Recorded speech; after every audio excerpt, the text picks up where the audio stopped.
Saludos a nombre de la Academia Puertorriqueña de Jurisprudencia y Legislación. Les doy la más cordial bienvenida a este acto de presentación de las actas de la Cámara de Delegados de Puerto Rico correspondientes al bienio de 1911-1912, que la Academia acaba de publicar con un prólogo del distinguido académico puertorriqueño, el profesor Antonio García Padilla. Como ustedes saben, la Cámara de Delegados fue el primer órgano electivo con que contó el pueblo de Puerto Rico bajo la dominación estadounidense. Fue creado por la llamada Ley Foraker, la primera ley orgánica aprobada por el Congreso de los Estados Unidos para establecer un gobierno civil en Puerto Rico y, según lo dispuesto por esa ley, ese gobierno estaría constituido por la Cámara de Delegados, un gobernador nombrado por el presidente de Estados Unidos y un organismo conocido como el Consejo Ejecutivo, que tenía funciones tanto legislativas como ejecutivas y cuyos integrantes también eran nombrados por el presidente estadounidense. Y es en ese contexto estructural en el que hay que examinar el funcionamiento de la Cámara de Delegados. Debemos decir también que este conversatorio se lleva a cabo precisamente en el lugar en el que se reunían los delegados, los miembros de la Cámara de Delegados, y queremos expresar nuestro agradecimiento al hotel que nos acoge en este momento y que nos ha facilitado estas instalaciones para llevar a cabo esta conversación. También debe aclararse de entrada que cuando hablamos de las actas de la Cámara de Delegados, estas no constituyen un diario de sesiones en sentido estricto, es decir, no son una transcripción de los debates, argumentos o expresiones de los legisladores durante el proceso legislativo. Son más bien un recuento, sucinto a veces, más detallado otras, de los principales asuntos presentados y discutidos en ese cuerpo.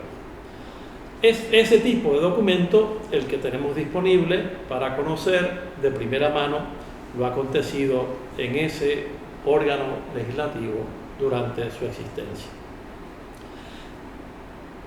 Las actas del bienio de 1911-1912 constituyen el sexto número de la serie que la Academia comenzó a publicar en el año 1995 con prólogo de su entonces presidente, el doctor José Trías Moque.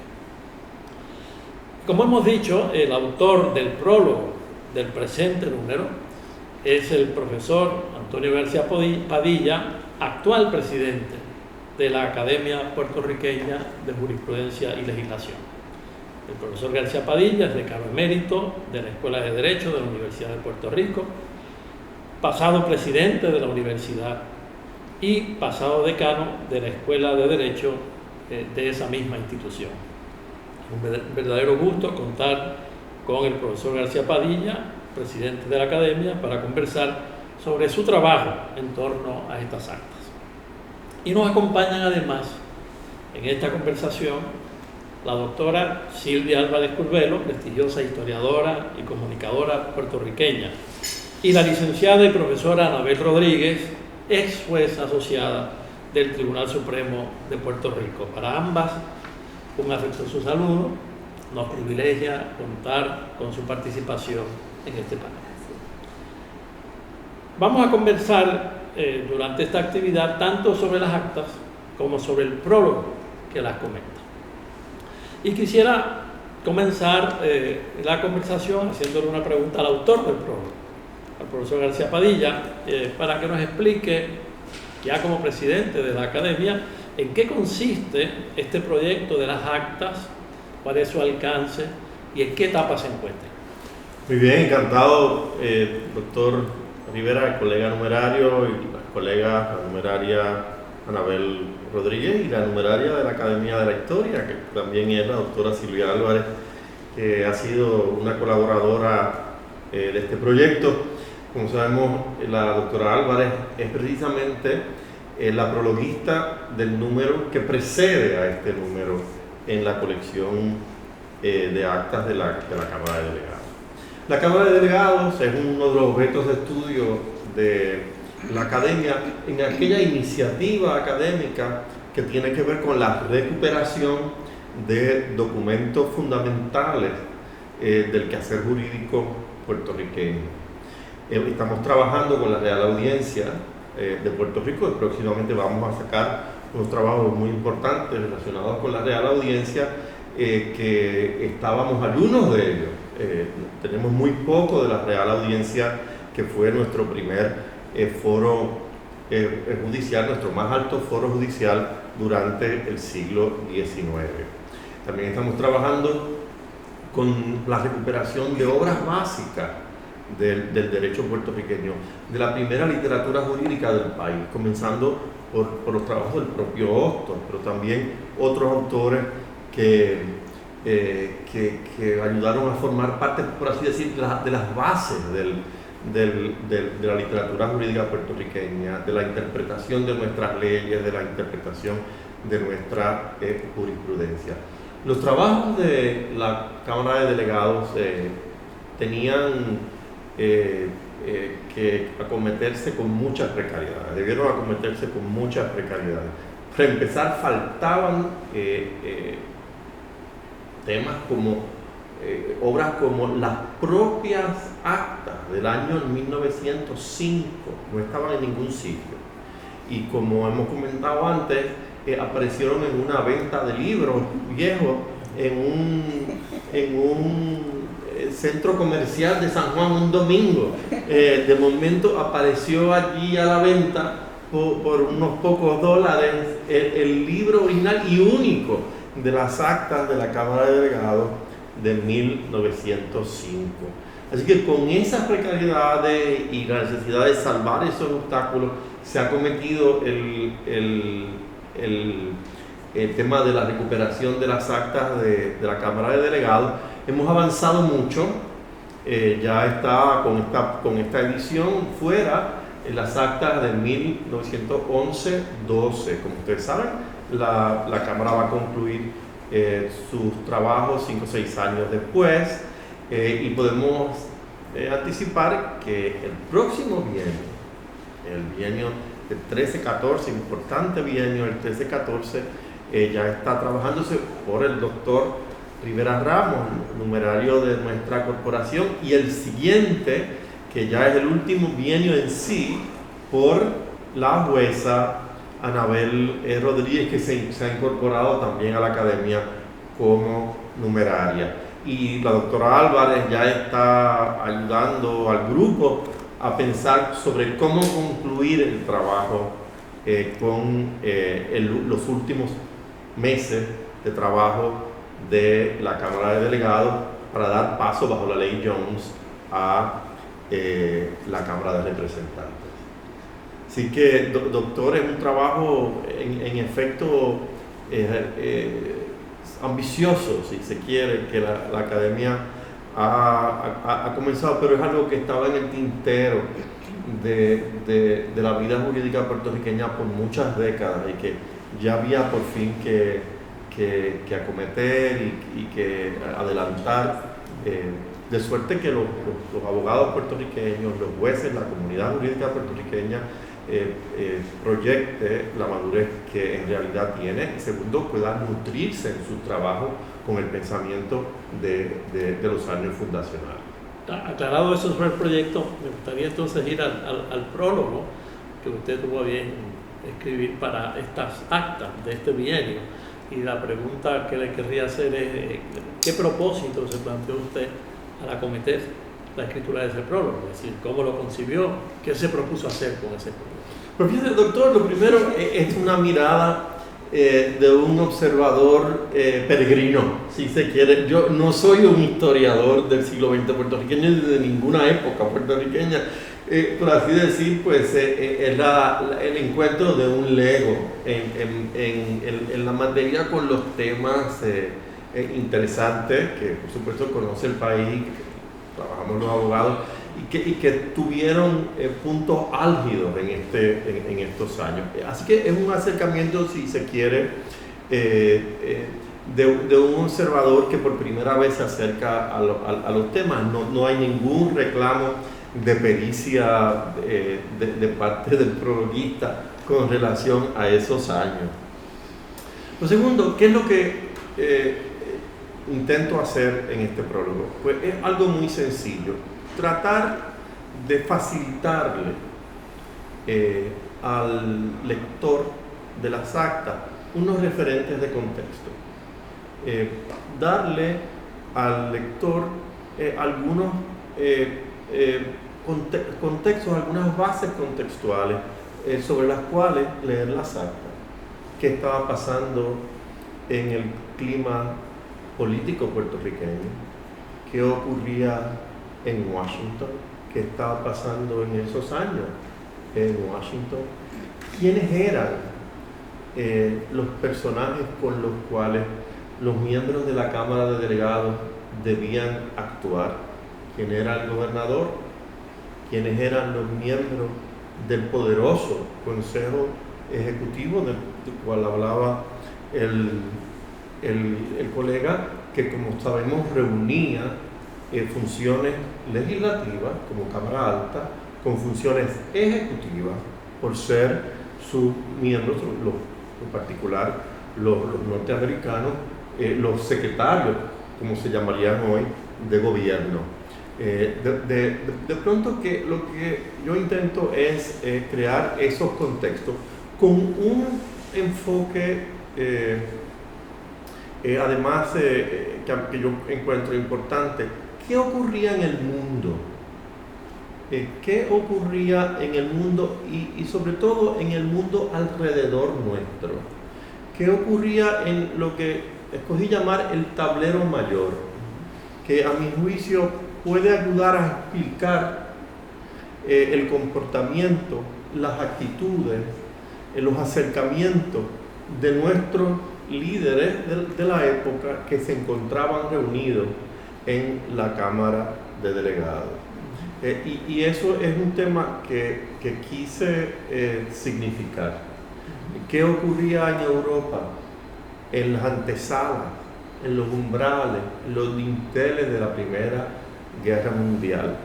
¿Qué ocurría en América, en los continentes americanos? La construcción del canal, la expansión de las influencias y la fuerza de los Estados Unidos en los continentes norte y suramericanos, que ya venían, por supuesto, del siglo XIX, pero que cobraban nuevas fuerzas, nuevas manifestaciones en los comienzos del XX.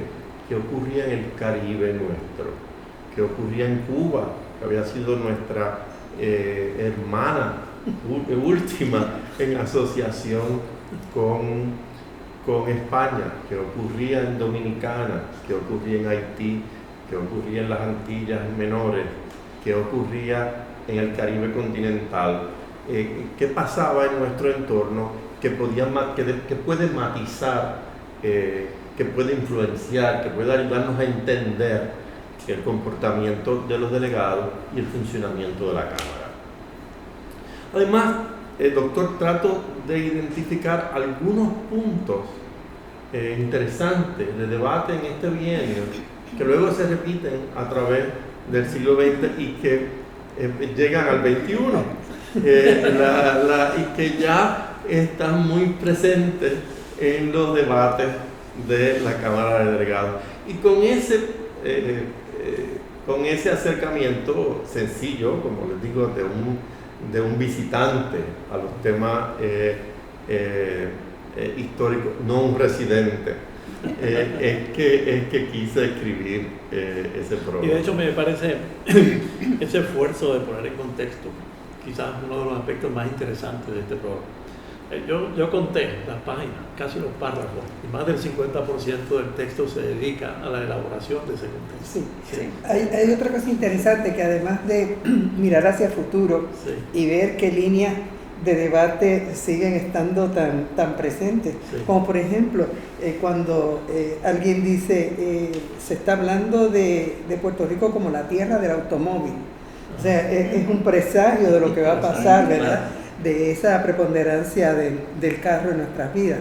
Pero también hacia atrás. Las actas también, y así usted lo hace, tiende también puentes hacia atrás, enlaces hacia atrás, sobre todo con la cuestión de Cádiz, que se cumplía el centenario precisamente en el 12. Así que el mismo canal, que no es una cuestión que se hable de, o sea, el canal no aparece en el siglo XX, del canal se viene hablando, y en Puerto Rico se hablaba mucho del canal. Canal de Panamá.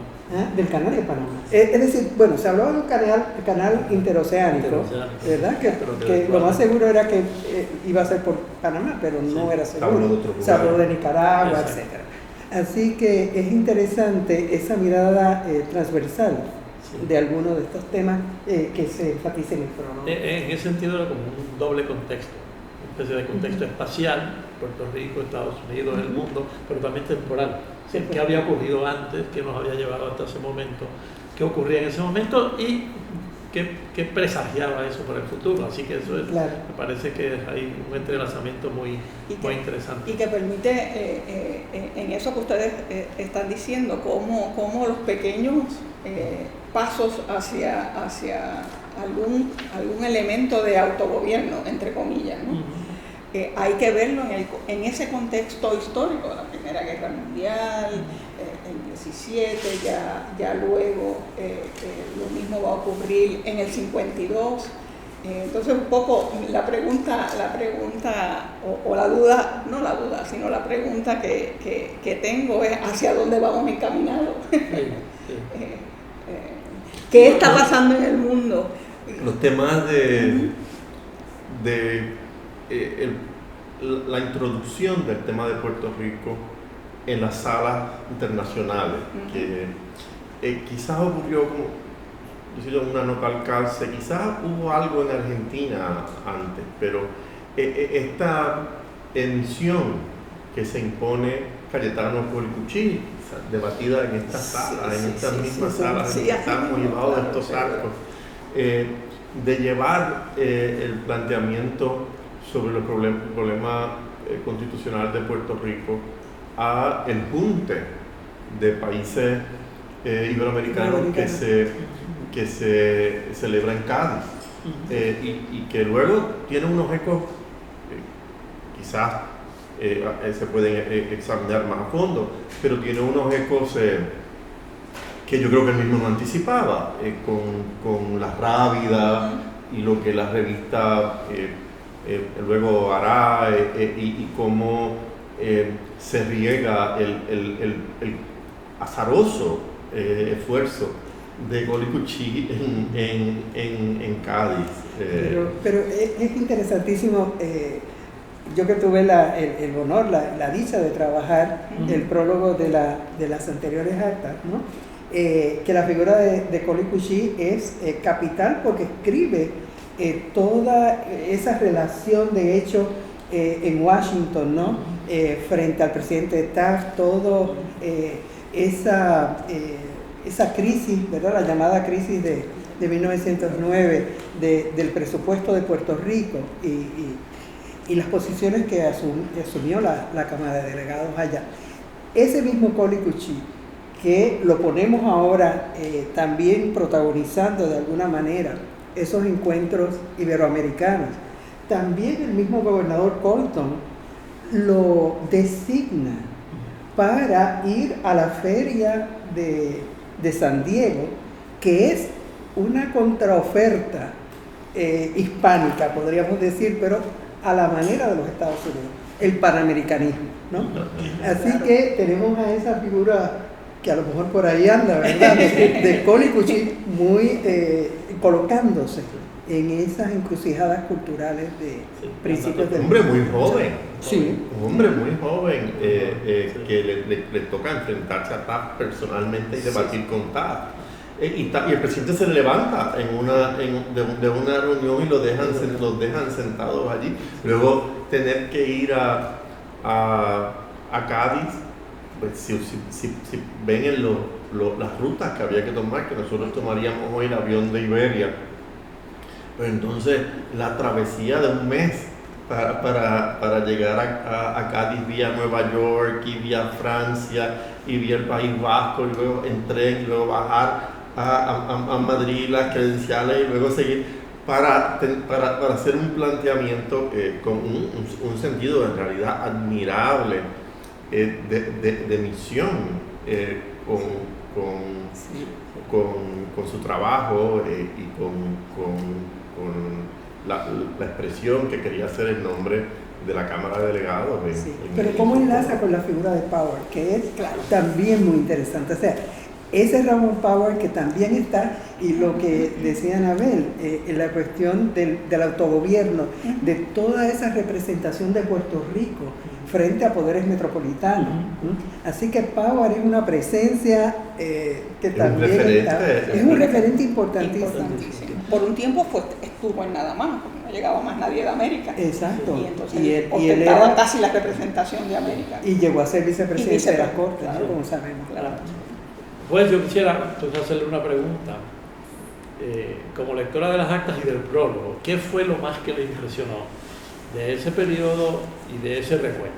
Pues fíjate, ahí del prólogo, que él dirá que es casi un aprendiz de historiador, ¿verdad? Pero sabemos que es más que eso. De las cosas que más me impresionaron, obviamente, fue la habilidad del escritor, del redactor, de articular y diseñar una historia alrededor de las actas en función de lo que estaba pasando alrededor del mundo, aquí, en Hispanoamérica, en Europa. Y además, lo que dijimos al principio, proyectarlo hacia el futuro. Por ahí estaban las 9:36, por ahí una notita al calce, estaba la oficina comercial de la Puerto oficina Rico, comercial en Nueva York, o el ¿cómo se llama? En Ponce, el puerto de Ponce, y cómo se iban repitiendo, ¿verdad? Los temas del pasado que todavía siguen con nosotros en el presente. Por eso es que quisiera saber qué va a pasar en el futuro, ya que y un poco a leer el contexto de las actas, pensé varias cosas. Qué difícil se le hizo a los municipios gobernar, porque para todo casi tenías que ir a pedir a que le aprobaran un proyecto de ley para que le concedieran esto, que le concedieran lo otro, lo tenías que discutir en la Cámara de Delegados, después pasar al Consejo y después el gobernador para las cosas más sencillas, ¿verdad? Como sabemos, pues se le fueron limitando los poderes y se redujeron los municipios. Así que eso me llamó mucho la atención, y además también me llamó la atención un poco lo que en otros tiempos recientes serían los barrilitos, ¿verdad? Sí. De las peticiones directas a la Cámara de ayuda para estudios, como las hermanas Chaca, o de la pensión a Oyer y a Frade, que tú en la tuya está. O cosas muy terribles, ¿verdad? Como los migrantes puertorriqueños que están en Tabasco, México, que se habían ido a trabajar a las selvas del Enequén. Y que quieren algunos de ellos regresar. Creo que 58 deciden regresar, y 100 se quedan, que sería lindísimo, ¿verdad? O quizás dolorosísimo saber qué pasó con esos 100 que allá se quedaron, ¿no? Bueno, doctora Álvarez, la pregunta que quería hacerle era la siguiente. ¿Qué le llamó a usted más la atención de la lectura de estas actas y de este prólogo? Sí, bueno, del prólogo un poco lo que hemos estado discutiendo es que me parece importante. Muchas veces insularizamos tanto a Puerto Rico, sí, y lo vemos siempre desde los personajes que están en pugna, ¿verdad? Que se habla mucho de los barbosistas, los muñozistas, el Partido Unión, el Partido Republicano, etc. Entonces perdemos de cuenta no tan solo el imperio, que hay que trabajarlo de otras maneras también, sino el resto del mundo. Y entonces esa llamada de atención que siempre el prólogo tiene hacia el tablero mayor, las fuerzas que se están gestando, hay una especie porque sabemos el desenlace, ¿no? La guerra viene, ¿verdad? Las tensiones están aumentando en todo el mundo, la competencia imperial y entre las naciones. Así que eso es imprescindible para uno sentirse. que está dentro del mundo, porque estábamos dentro del mundo. De las actas hay un par de cosas que quisiera decir. Primero, la diferencia en tono de la administración de Post, el anterior gobernador, que fue un gobernador muy áspero. Hubo mucha tensión entre la Cámara y el gobernador Post, y obviamente el presidente Taft en aquel momento. Todavía el presidente Taft está en estas actas, pero la presencia de Colton es una presencia, yo creo que clave. En gran medida porque Colton es un progresivista, el movimiento progresivista en Estados Unidos, ¿verdad? Que no tan solo era básicamente republicano, pero también arrastraba a mucha gente del Partido Demócrata. Y los énfasis de Colton son los énfasis que Puerto Rico necesitaba en gran medida. Más los nuevos, ¿no? Eficiencias. La cuestión método científico, ¿verdad? Reorganizaciones. Y algo que para los juristas, abogados, es importante. Nuevas leyes cuando hay nuevas realidades. O remozar las vigentes. No dejar viejos aparatos jurídicos para realidades que han cambiado mucho. Y eso me gustó. Es un banquete para la cuestión jurídica, claro, estas actas en particular. Y al autor del prólogo, ¿qué fue lo que más le llamó la atención del periodo? A mí me llamó la atención del periodo, para mí fue una sorpresa. Yo no había leído las actas anteriores. Es lo que cristaliza ya, lo que madura ya de muchas líneas, como decíamos hace un rato, que van a mantenerse a través del siglo XX y que van a continuar en el XXI. Como ya muchas tensiones de la vida puertorriqueña cobran ya plasticidad en este bienio, y su debate aflora con claridad en las actas, aún como usted bien señala, sin el beneficio, en el caso nuestro, de contar con una transcripción, que lo hubiésemos podido tener, quizás ciertos grupos hubiesen tenido los recursos para que se transcribiesen los debates. Son muchos los que hemos identificado y muchos otros. Aún en el ideario político, en las tensiones políticas, los aguardos por las actitudes de Washington ante los cambios de gobierno, que como en realidad termina este bienio, Wilson electo, los demócratas en control de ambas cámaras. Hay que aguardar, porque es la primera administración que vamos a tener, y las actitudes van a ser distintas.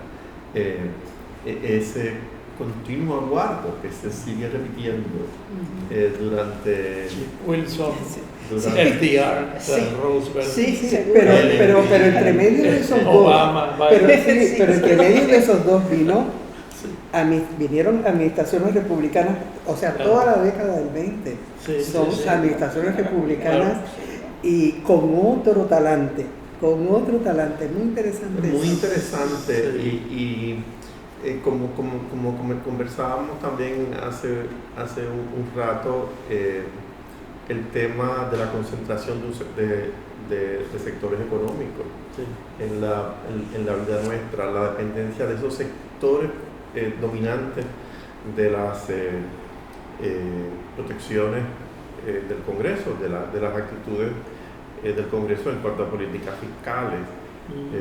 Se comienzan a cristalizar muchas de esas fuerzas dentro del propio quehacer político puertorriqueño, algo que va a ocurrir en el próximo bienio, que también es fascinante.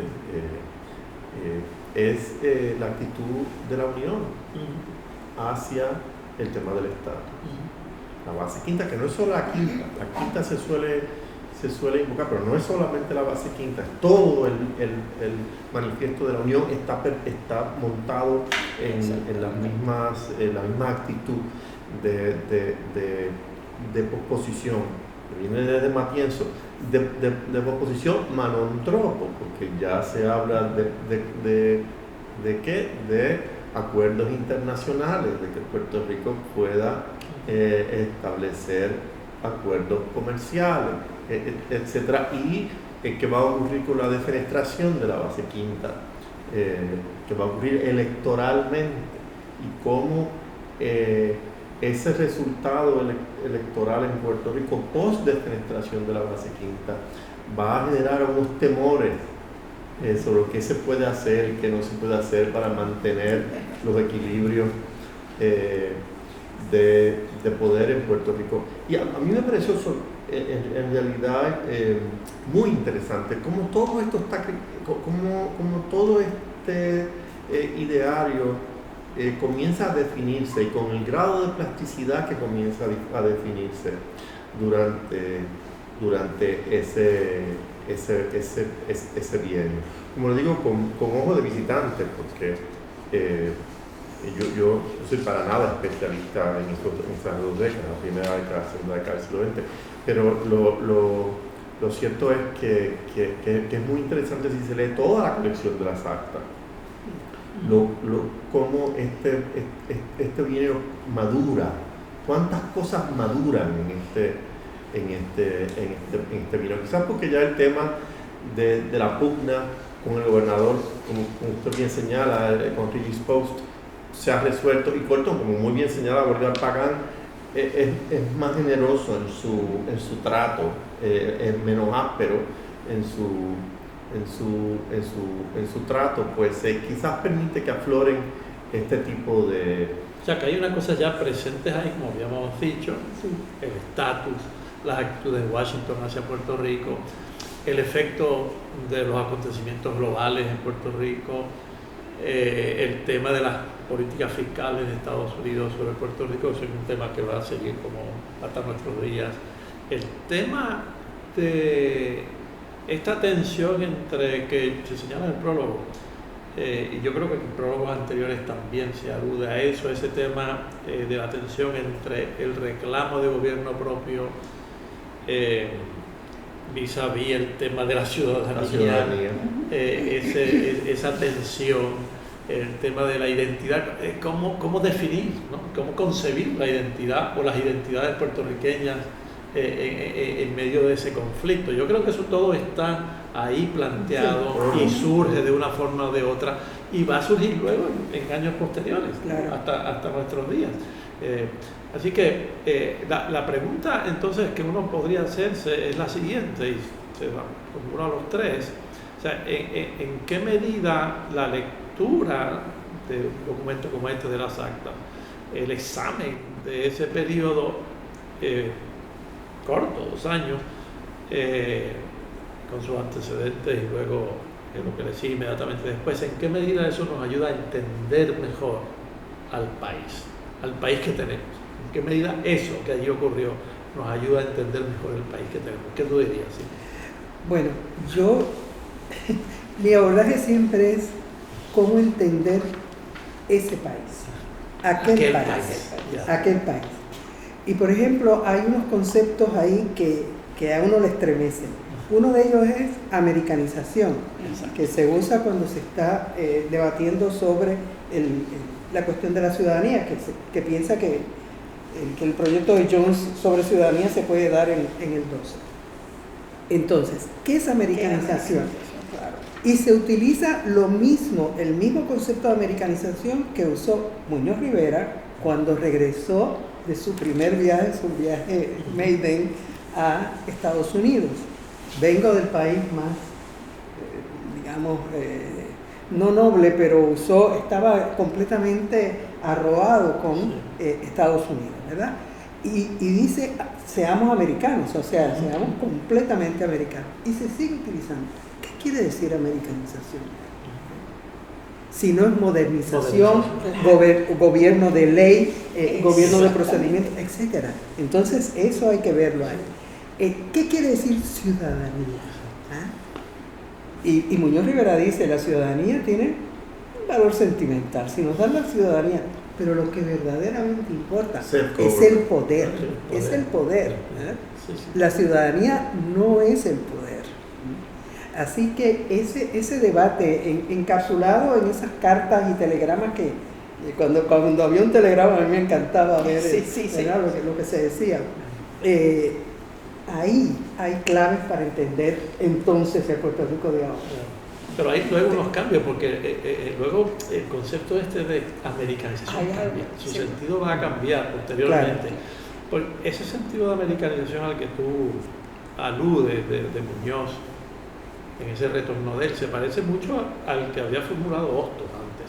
Porque Hostos había hablado de la americanización de Puerto Rico, pero en el sentido del gobierno propio, de las libertades, de las instituciones democráticas, progreso. Pero ese no es el sentido en que luego los propios gobernadores estadounidenses van a utilizar americanización con todo aquel proyecto, bueno, desde el inglés en las escuelas, de los símbolos, etcétera, y se aparta de eso, ¿no? Sí, lo entiendo también, pero aún aquel que corre, por ejemplo, paralelo en los comisionados de instrucción, ¿verdad?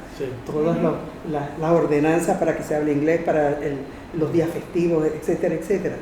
Eso se ve también como parte de la americanización cívica, es decir, cómo podemos ser mejores ciudadanos.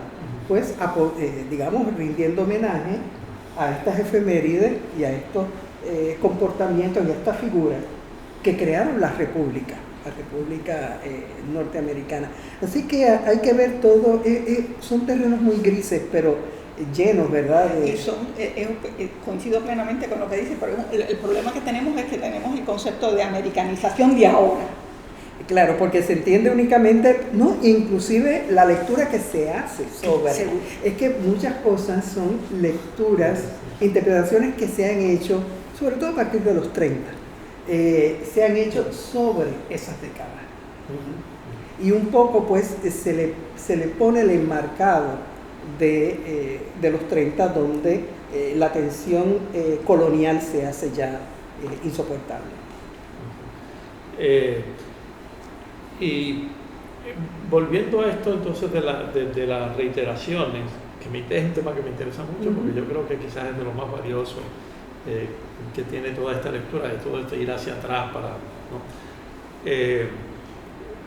De esas reiteraciones, señor prologuista, ¿cuáles son las que a usted más le llaman la atención y por qué? ¿Qué es lo que realmente parece estar definiendo todo un siglo, ¿verdad? Más de un siglo, y que se va manifestando con matices, no es exactamente igual, a lo largo de todo este periodo? Yo pensaría en dos, de distinta naturaleza. Una que refleja un sentido de compenetración muy hondo con la realidad puertorriqueña, que es la política.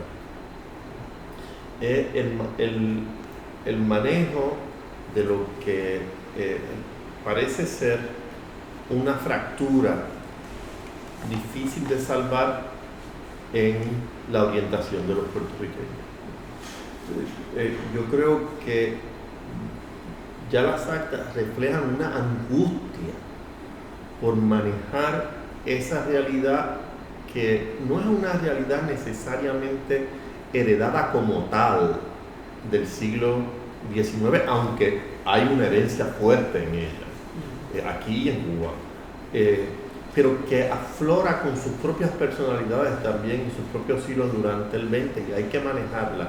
Y entonces yo creo que las actas reflejan la angustia y la solemnidad, si se quiere, con que el liderato debe manejar ese hecho político.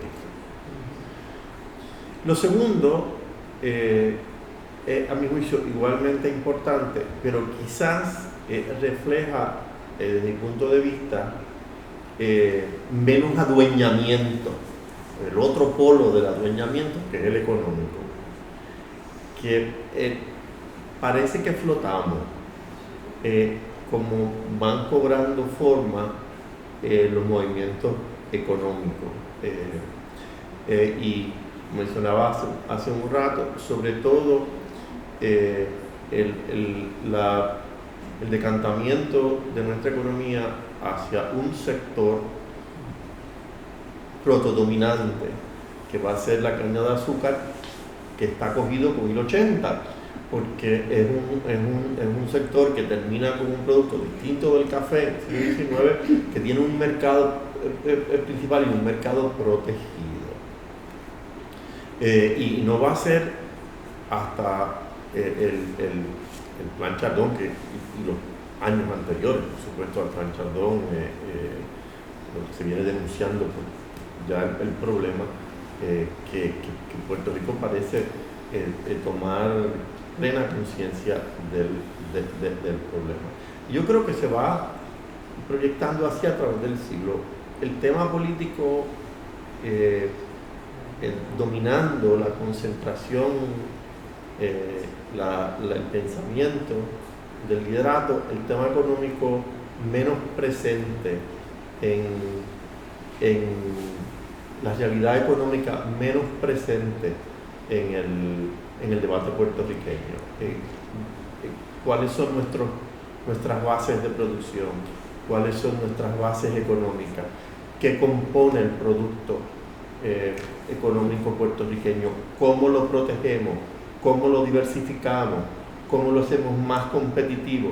Yo creo que es un tema menos presente,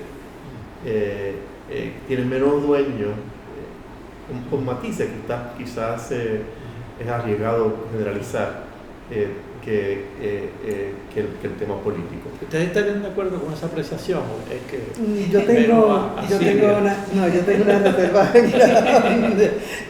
reserva grande. ¿Cuáles son? Adelante. Bueno, yo creo que el tema económico está presente, pero de otras maneras. Las bases que se están discutiendo ahí son bases, digamos, jurídicas para que la economía funcione mejor. Bases culturales también sobre reorganizaciones, leyes que vayan de acuerdo a el crecimiento económico más organizado, etc. Un negociado del trabajo que se piensa, y la manera como se explica, ¿verdad? Por Horton también. O sea, que tenga dos cosas, que se investigue las condiciones de los obreros y que a la misma vez sirva de mediador. O sea, ya las fuerzas del trabajo están más identificadas, etc.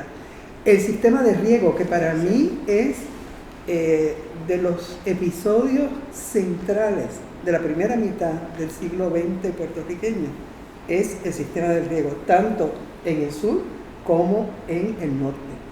Lo que es la cuestión de las leyes habilitadoras, la ingeniería, que los ingenieros puertorriqueños son los que trabajan esa obra maravillosa, y toda la eficiencia que se va a lograr en la producción si el sistema de riego empieza a operar, que llevaba desde el año 7 las leyes digamos aprobadas, pero que no se había, la construcción no se había logrado.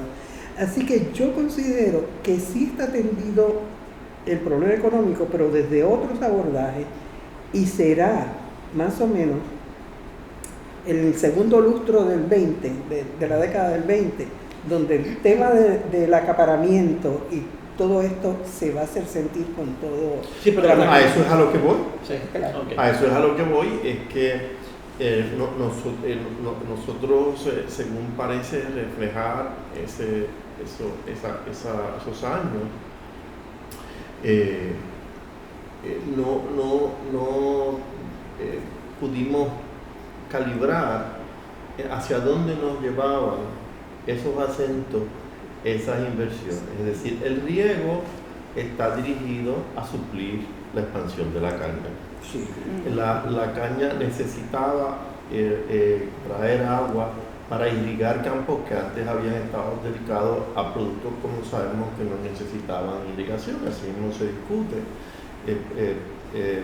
Va a conllevar entonces la despoblación de la montaña, la población del llano costero, el surgimiento de los asentamientos costeros, los problemas urbanos, y nosotros yo creo que tardamos, como usted bien dice, hasta la próxima década de comenzar a darnos cuenta de que esto es un tema que nos llevaba por un camino muy pedregoso. Pero la pregunta es, yo no sé si es lo que está tratando de plantear, es como si no percibimos una especie de ausencia de un pensamiento, digamos, estratégico, económico, que se pudiera reflejar en un programa de gobierno.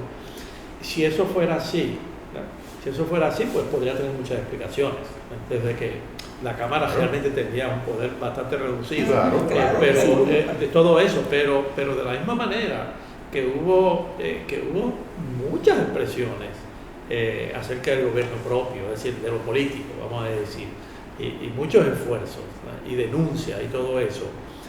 La pregunta es si se refleja el mismo tipo de empeño en la insistencia sobre lo económico. Yo no sé si eso es lo que usted está planteando, no sé si a eso es a lo que usted se refiere. No, eso es una cosa de hecho, obviamente, sí, cuando uno lees las actas, eso está ahí. Lo que yo trato de decir es que hubo un optimismo, por lo menos eso es lo que parece plantearse ahí, de que ciertas medidas más bien estructurales, institucionales de momento, de cambio de legislación, ley de sanidad, y en el caso de la sanidad también, etcétera, iban a ser las zapatas sobre las cuales la producción iba a ser más racional, que esto va con el progresivismo, que los métodos científicos, etcétera. Hay una discusión sobre fertilizantes y si se le va a dar licencia a tal compañía, etcétera. Así que en ese sentido yo creo que hay una atención a ese nivel. Falta entonces quizás ese pensamiento de larga, ¿verdad?, duración hacia adelante, y esto va a traer tales y cuales cosas. Pero hay una cosa, bueno, quizás, no sé si es anatema decirlo, pero bueno, hay unos sectores dentro de esos grupos de estadounidenses que llegan a Puerto Rico, algunos de los que están en el Consejo, y en otros lugares, que son progresivistas, que están planteándose una modernización del país, ¿no? Y eso yo creo que no hay que negarlo, eso estaba ahí. Entonces hay una pregunta que yo creo que habría que entonces indagar más sobre eso, si los acercamientos en la Cámara de Delegados eran acercamientos que surgían de las propias preocupaciones de los integrantes de la Cámara o como reacción a estas otras propuestas más modernizantes, más progresistas que venían de estos factores externos, exteriores. Y eso yo creo que sería una pregunta que habría que hacer. Y a lo mejor la respuesta no satisface mucho. No satisface mucho, sí. Sobre todo a cierto sector del Partido Unión. De Unión, claro. No, y ciertos sectores actuales.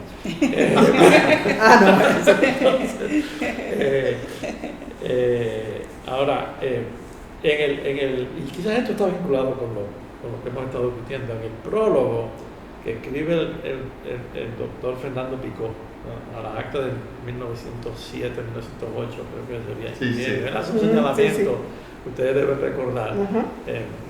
Decía, bueno, que en la Cámara de Delegados se reunía la élite política del país, básicamente, y que quizás esa élite en sus discusiones no necesariamente reflejaba las perspectivas, las preocupaciones, las necesidades del resto, de otros sectores de la población del país. Claro. Y él hace ese señalamiento que me parece interesante. Bueno, y que es muy consono con su trabajo. Sí, y la pregunta que yo haría es, si eso era cierto, ¿hasta qué punto ya, entrado 1911, 1912, ya las preocupaciones que reflejaban los integrantes de la Cámara de Delegados habían podido recoger algunas de esas otras preocupaciones del pueblo llano, vamos a decirlo, o si todavía se veía en ese cuerpo, en esa Cámara, pues el reflejo de las preocupaciones de un cierto sector del país. Por más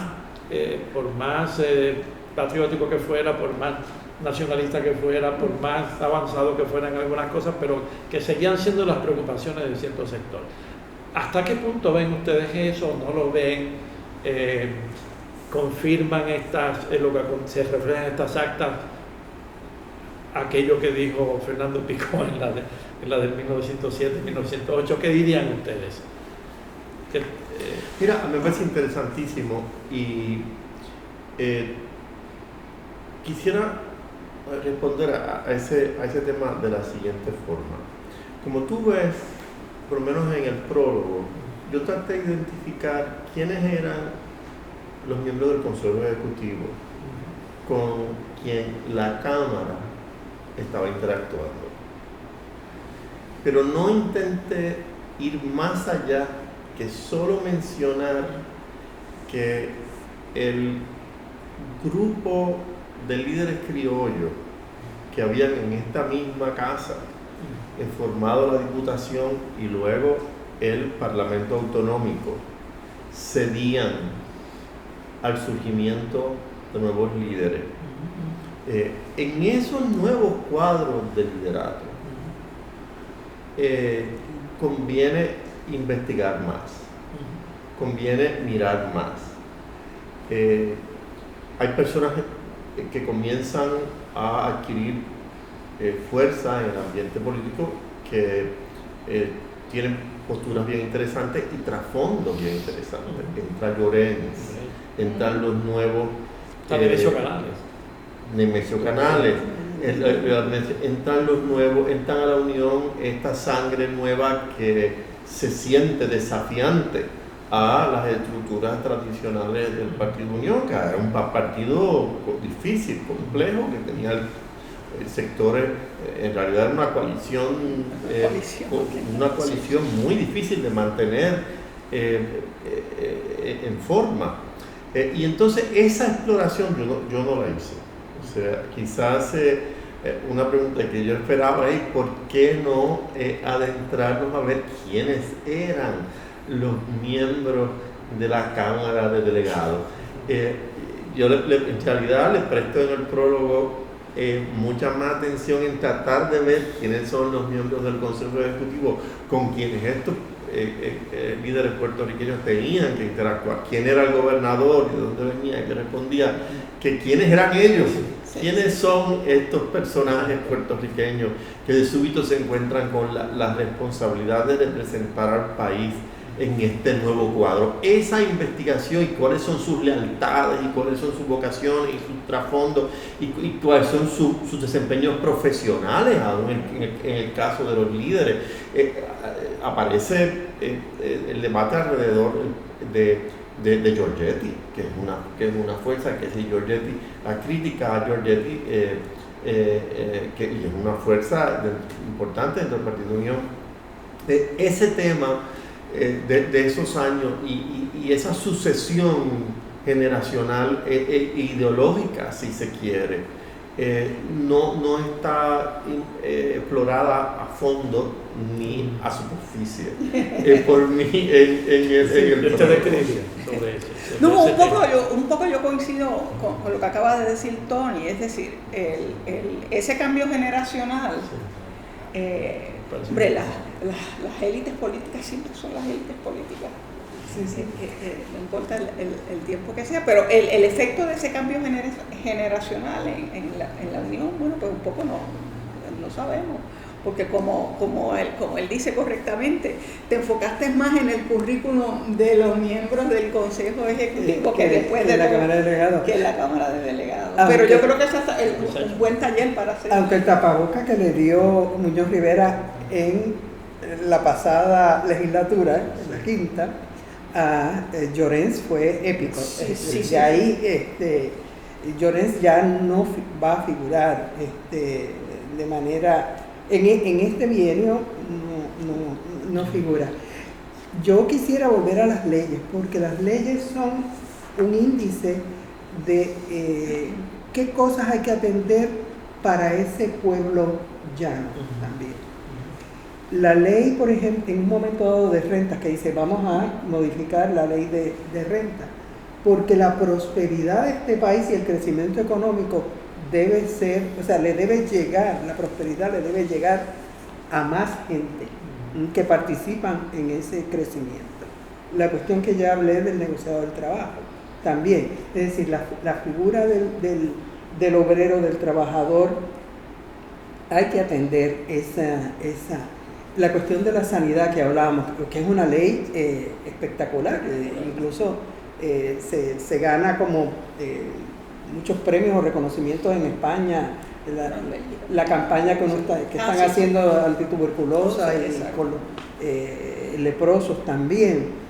Es decir, y la educación, obviamente, mantener siempre, la segunda línea siempre de los mensajes era lo que se ha avanzado en educación, sobre todo educación rural, porque hay entonces la cuestión de que hay que educar a los niños y a los maestros en la agricultura, porque hay un determinismo agrícola ahí, o sea que hay maneras indirectas para ver que la masa está jugando, vamos a decir, el pueblo ya está jugando un papel aquí también.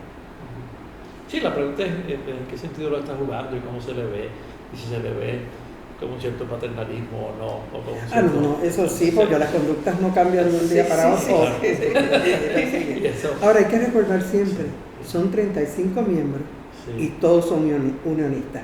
O sea, tenemos una cosa que es atípica para uno poder hacerse muchas preguntas, porque ahí son, o sea, no hay intenciones internas. Anteriores a eso, pues sí uno tenía. Por ejemplo, cuando Romero Rosa integra, aunque va afiliado un poco al Partido Unión, pero desde la perspectiva del obrerismo, pero ahora no lo tenemos en este día.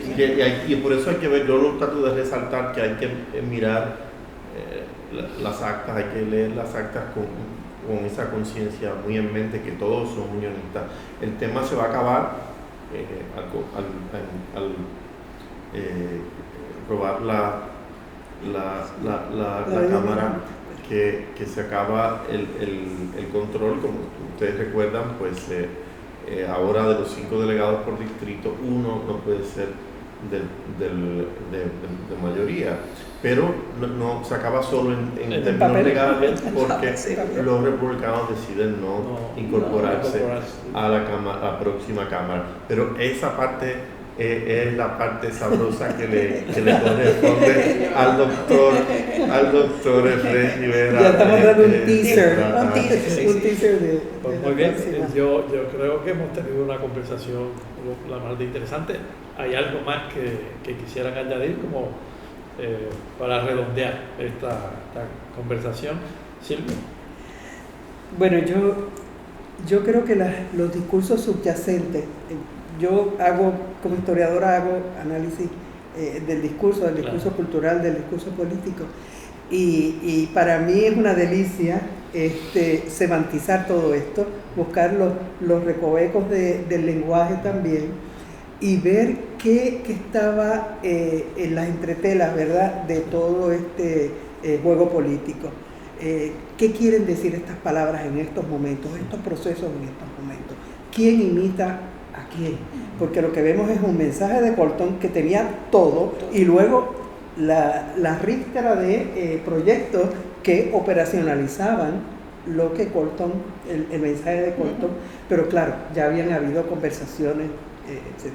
Y una cosa que nada más lo dejo con eso, en un momento dado hay un planteamiento de Diego, si gozaba de la confianza, es decir, que la prensa estaba diciendo que no gozaba de la confianza del resto de la delegación, y entonces hay un voto de confianza a de Diego. Pero eso preludia cosas, sobre todo en el 13, que va a ser importante esa figura. A ver.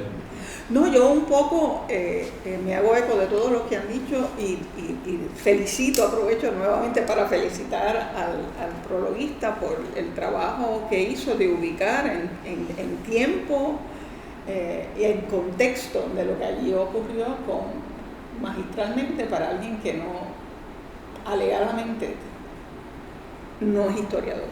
Los visitantes. Visitante historiador. No, yo solamente agradecerles a ustedes que leyeran el prólogo y que lo comentaran, y agradecerles al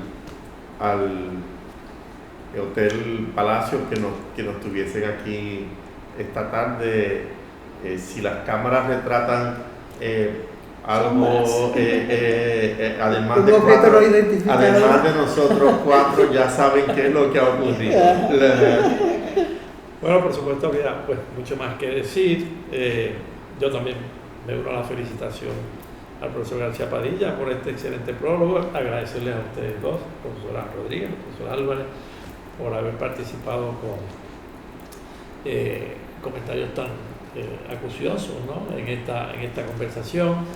Agradecer a los que se han conectado a esta transmisión, e invitarles a leer esta obra que ahora se hace pública y a mantenerse atentos y atentas a la publicación de las actas de los próximos bienios. Hasta luego. Hasta luego.